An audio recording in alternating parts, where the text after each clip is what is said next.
Hey guys, my name is Logan Clements. I am a freelance event manager and owner of Logan Strategy Group.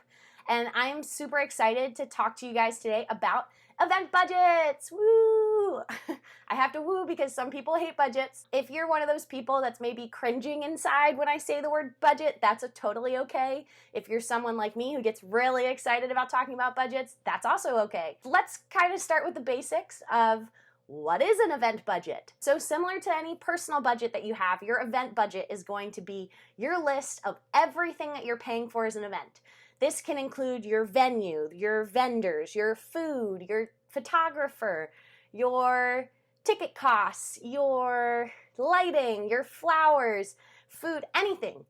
All is included in your budget. I love to use Excel or the Google Sheets because it kind of tracks it in live. Anytime I'm working with more than one person, we use Google Sheets. If you're already feeling overwhelmed, that's totally cool. I'm with you sometimes. I love talking about event budgets because when I'm brought in on a new event, this is the first thing that I like to look at. Before I even look at any photos or designs or anything about the event, I love to get into the numbers. I loved numbers in high school and math. To me, it just made sense. And so when I started getting into event planning, I found myself really drawn to the numbers and found you really can tell a lot about an event just based on the numbers, even if it's making you cringe a little bit to think about.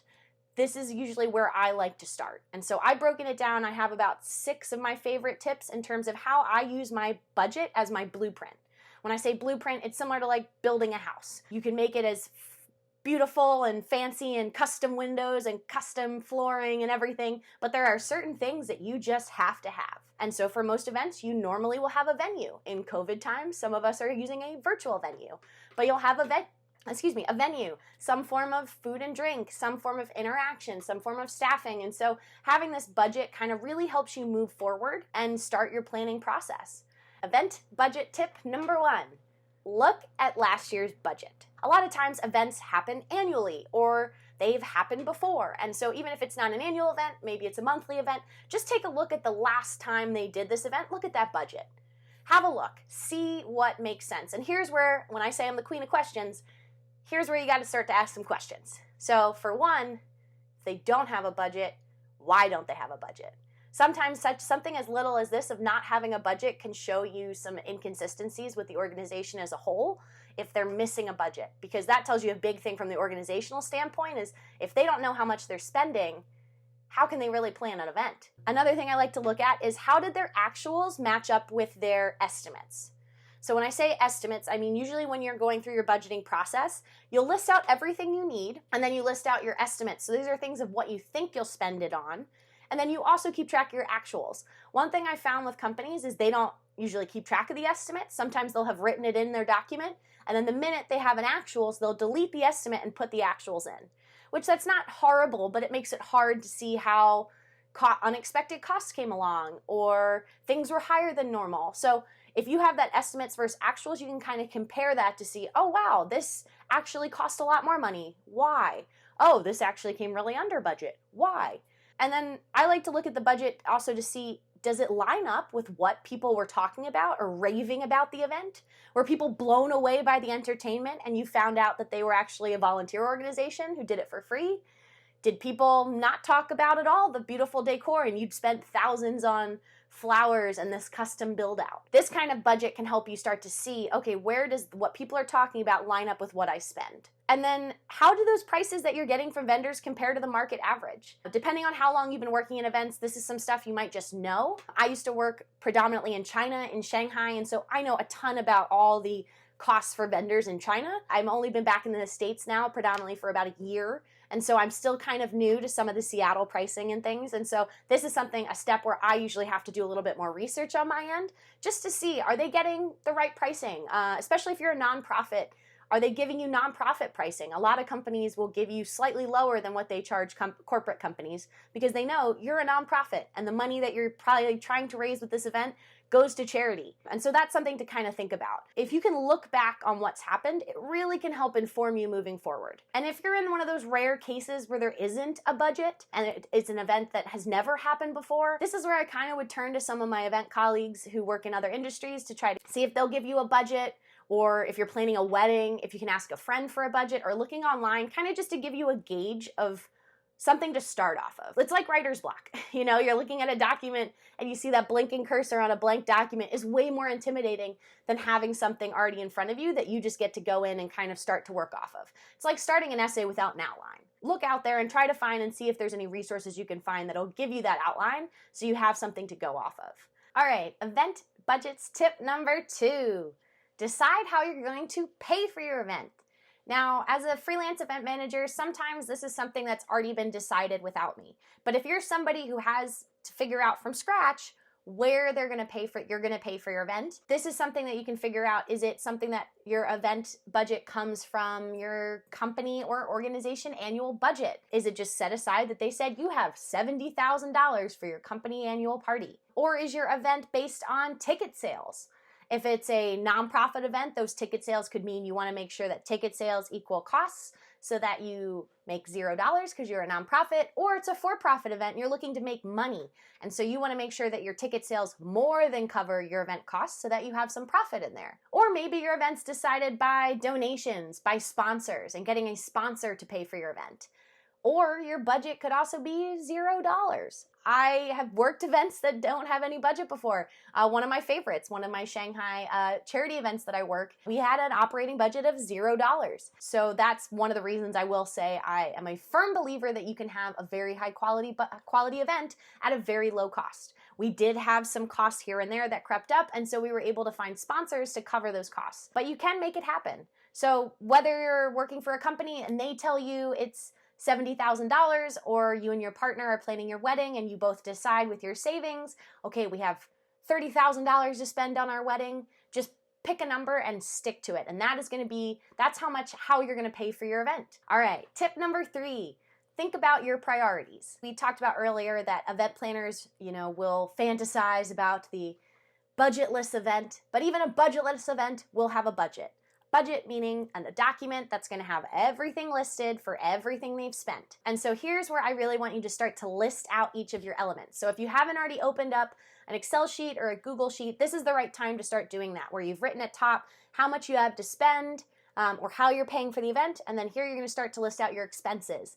And so I would start listing out each element: venue, food, decor, photographer. I could keep going on and listing more. This is where you're going to start to prioritize, because we've all gotten lost in that endless scroll you can do on Instagram or on Pinterest, all of the awesome, amazing things that you can have at your event, and being overwhelmed by how many things there are. I know I've done it when just trying to plan a friend's bachelorette party. You get overwhelmed by how many amazing things you can have.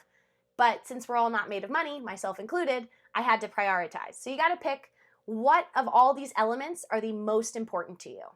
The most important. And so this important meaning it's going to have the biggest impact, you care about it the most, and maybe you're willing to spend the most money on it. For you, that could be the venue. It has to be this specific kind of venue on this specific date. Maybe you really wanted to have it on with a view of the city, so it has to be in this tall skyscraper building, and that's going to be probably a little more expensive than a restaurant down on the first floor. Or you want a waterfront location. Whatever it would be, that would then be one of your priorities. I say that you can pick 3 priorities. I think that's a good number, because you could say you want to prioritize everything, but all of us know that we don't have really unlimited budgets. And even if you do have that unlimited budget, it's smart to kind of stay within some form of parameters. So pick 3 things that you're willing to really spend a decent chunk of your budget on. Then the rest of the elements, start looking through those and start seeing where you can start to be creative. And this is where I won't say they're a low priority, because I know that turns people off. They think that means they don't care and it shouldn't be nice.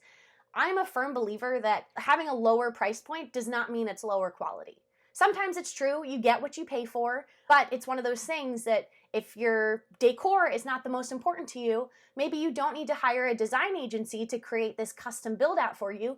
You and your colleagues could go to the flower market and purchase flowers and make some beautiful arrangements on your own. But one of the things, for example, I had a client that once didn't really want to spend money. They had a volunteer photographer, a videographer, someone who would shoot video for free, which was great. And the company was so excited to save money on a videographer.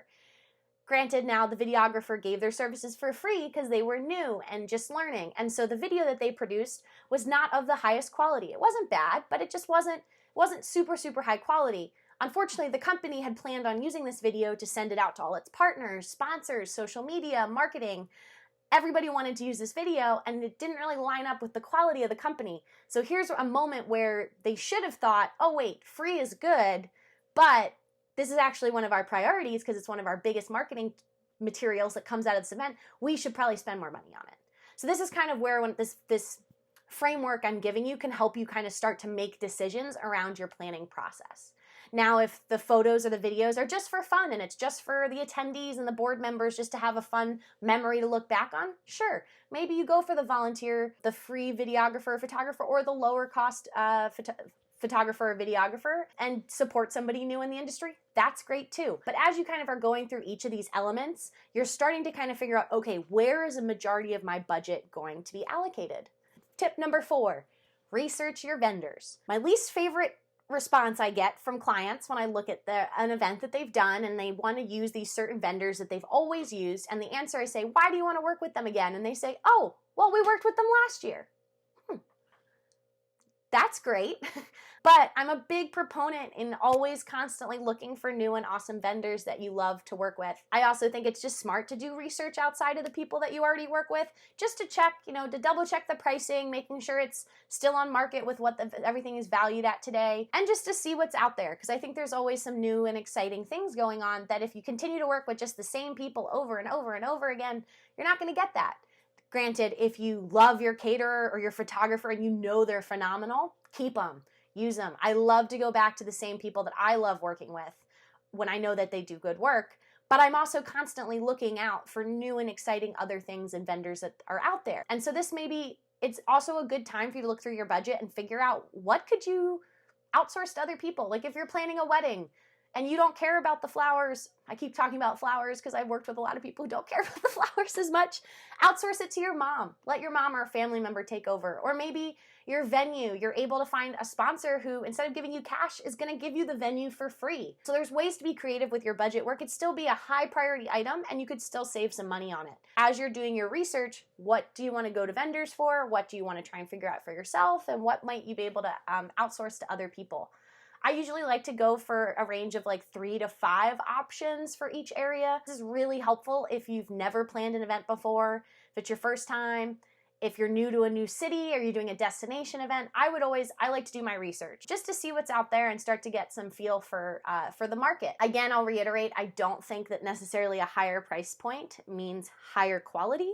I've worked with vendors that charge market rates and produce a fabulous, awesome high quality, and I love them dearly.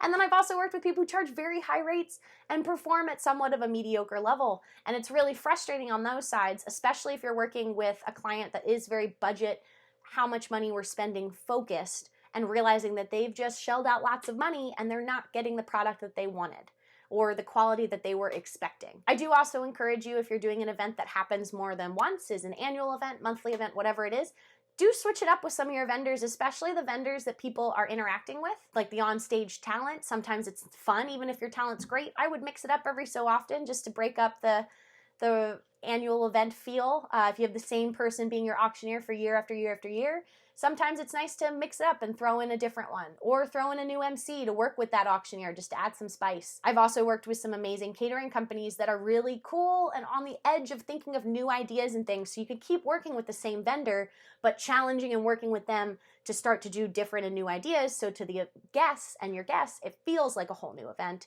even if you're still working with the same person. So this is the research phase where I think it's super important just to do your homework. All right, guys, we're cruising. We're at tip number 5, set your budget. So you've already figured out how you're gonna pay for your event. You've already figured out what elements you wanna include, and you've done your research on your vendors. So now you're ready to create your budget. If you haven't already opened Google Sheets or your Excel sheet, this is when I would start making sure you organize it all in there. I like to think this step in my building my budget process is very similar to the popular TV show on TLC, Say Yes to the Dress. This is a show all about people buying their wedding dresses and wedding outfits. And so what I love, though, is the consultant, whenever they meet their new client, the bride, the groom, whoever it is, they always ask them, so what's your budget today? And so they make the client tell them a number. They say, 2,000, or I'm willing to spend between 3 and 5, or my budget's around 5,000, but I'd really be willing to spend up to 8 if I loved the dress. And this is great. This is super smart of the consultants because they instantly know where they're working in. So they're not going to offer someone this great idea that's way outside their budget, but then they're also going to know they don't need to keep it too simple and they can have some fun. Same thing with the event planning business. You don't want to pitch this amazing, beautiful event concept only to find out it's going to cost you hundreds of thousands and thousands of dollars and your budget's $30,000. So this is where I think it's really, really helpful for you to find a number. This is what you're gonna spend, your total amount. This is helpful to use this number based on your research. Your event is part of the annual budget. That's your budget. Or you and your partner decide, okay, we have $30,000 in savings. We have $30,000 as our budget. Once you've picked out your number, even if you have an unlimited budget, I'll go back to that, even if you have an unlimited budget, pick a number, and now add 10% to that number. Or if the number you picked before was already your max, subtract 10% so that you leave a little bit of a buffer. So many of the events I work, the main thing is just to either make money or don't lose money. And so adding a 10% buffer will kind of save you for some of those little costs that add up over time. And these little costs, I mean, it could be like parking fees for parking near your event venue that you forget about, or if you're charging tickets, credit card service fees, or tipping the wait staff at the end of the night. Just sometimes as you're planning an event, you'll find little things can start to add up, and you want to keep track of them all in your budget and give yourself a little bit of wiggle room to be able to cover those costs in your overall budget. All right, guys, we're almost there. The last tip. Woo! We're on tip number 6. This is for track everything. Track everything. You've started and we've talked through how do you figure out how much you can spend, how do you figure out how much you want to spend, and how do you actually set a number and list out all the elements you want. Now we're going to track it. So I'm going to say it again. If you haven't already opened your Excel doc or your Google Sheets, open them now, because this is where we're going to start tracking it all on a spreadsheet or a spreadsheet host of your choice. If you don't like Word and you don't like Google, do whatever you have to do. But this is a physical version of your budget, and this is going to be your event blueprint moving forward. I love to create the estimates column based on my budget. So column 1, I've listed out all of my event elements: venue, entertainment, food, photographer, decor, gifts, anything. It's all listed out, and then that's in column 1. Column 2, I would put my estimates up top, and then I put, based on my research or vendors we've already worked with, you're starting to put your estimates based on what you think each of them are going to cost. Then, as you go through and start to confirm your vendors and you're signing contracts and you're locking them in, this is where you're going to start your third column. It's going to be actuals. And so this is where I would start a separate column for actuals. I've worked with some people who like to go back and delete the estimates and put the actuals in, but please, please, please, please save your actuals, because it's really helpful just to go back if you're ever planning, maybe not even the same kind of event again, but if you're going to plan another event ever, it's really helpful to have that to go back to look at to see how your estimates compared to your actuals, where you went over budget, where you went under budget. It's kind of your little litmus test to your own fortune-telling investigation skills. I also like at the top, I'll either list my entire budget, that number I picked in step 5, that number I have, and then under that I would have, that's my estimated budget, then I would have my total budget, and I would sum everything that I have in my actuals column. And that gives me starting to having a total number as I'm spending money, as I'm starting to confirm things in, how much money on how close I'm getting to my budget and my limit. As that'll help you when there's certain elements that you listed as lower priority and you're trying to figure out how much you can spend on them, that'll be your litmus test of, oh, I thought I was going to have $500 for this. I actually only have $300. Okay, what can we do that's going to be high quality and amazing with only $300? I go back to my event budget. It is a living, breathing document. This is unfortunately not something you do just in one afternoon. You can start it in one afternoon, but as you go along, you want to constantly be updating a budget. I've come across so many event budgets that people created at some point and then just never updated throughout their event planning process, and it makes it really hard to go back and figure out what went well, what could use improvement, everything. My other big tip would be to keep track of the small things. My biggest pet peeve when I look at budgets is seeing this category, miscellaneous expenses, where people have just lumped in all these expenses into like a total number. The best case scenario would be to say miscellaneous expenses. That's a category, that's a row, that's a category. But then under that, you've sublisted all of these little things: parking fees, food for volunteers, whatever it is, all these little things that add up. And then you could have a total. Or if you don't want to do that, just say miscellaneous items, and then you list your estimates, you list your actuals, and then have a notes, your fourth column be notes. And then in there, you list out and itemize every single little miscellaneous item. As an event planner, if I don't know where these costs are coming from, I can't help you make them go down. I can't help you optimize your budget if you don't know how $10,000 was spent on miscellaneous expenses. Now, if I knew, oh, it was on food for volunteers, certain things, little things that we forgot about, okay, now looking back at that, I can plan for this year and know, hey, if we pre-order this food instead of doing it that day of with a delivery service, we can probably find a sponsor or an awesome community partner who would give us nonprofit catering pricing to bring in some outside food for our volunteers and end up saving money. It's really helpful to keep track of everything, especially then if you're looking back on it, because it'll help jog your memory. I like to think I have a great memory, but I know that I rely so hard on my notes post-events when I have to look back at them, especially if you're an annual event producer doing an event that's going to happen again next year. Take good notes this year. Your future self will thank you. So once you kind of have your event budget, you followed my 6 steps, this is going to be your strongest tool in your event planning process. It's going to remind you what your priorities are. It's going to help keep you on track. It's going to help you even celebrate your successes on the end. My favorite is looking and seeing a budget that is well under budget or well under my estimates. That's a really exciting feeling. It's also really nice to be able to get ahead of conversations if you start to see you're getting really close to your budget numbers. And I love event budgets, and hopefully you guys found this helpful. I know I talk a lot about it, but I'm very excited about event budgets and how helpful they can be in your process. So if you need help creating an event budget or have any more questions, feel free to contact me or comment below. I love spreadsheets and budgets, and I'm happy to use my love of numbers and nerdiness to help you out. But hopefully you learned a thing or two about how to make a budget for your next event, and that'll help you along the way. Looking forward to talking to you guys again soon. Bye!